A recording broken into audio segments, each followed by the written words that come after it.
लुभाने के लिए सरकार से लेकर होटल एसोसिएशन की तरफ से लगातार अपील की जा रही है और इस बीच अब अलग अलग सियासी पार्टियों की तरफ से सैलानियों को लुभाने का अभियान भी शुरू हो चुका है।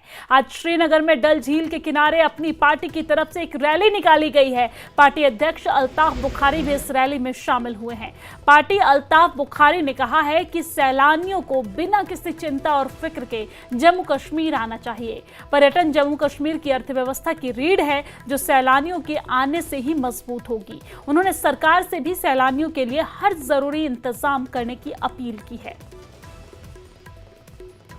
आज जो ये रैली रखी गई है, ये मुल्क में जो मुल्क के वासी हैं उनको मैसेज देने के लिए कि कश्मीर मुंतज़िर है आपके लिए, यहाँ सेफ है, आप आइए, हम आपका इंतज़ार कर रहे हैं और आपकी सेफ्टी बिल्कुल गारंटीड है। इंशाल्लाह अल्लाह के फजल से कश्मीर उतना ही सेफ है जितना मुल्क का कोई और हिस्सा है। नंबर 1। नंबर 2, हम यहाँ आए हैं जो टूरिज़्म के स्टेक होल्डर्स हैं, हमारे शिकारा वाले हैं, हाउस बोट वाले हैं, होटलियर्स हैं या टेम्पो वाले हैं, टैक्सी वाले हैं, उन सब के साथ सॉलिडरिटी दिखाने के लिए कि आज उन पर थोड़ा सा दबाव है, ज़हनी दबाव भी जो है, हम खड़े हैं उनके साथ कि अल्लाह उनको फिर एक बार मौका देगा।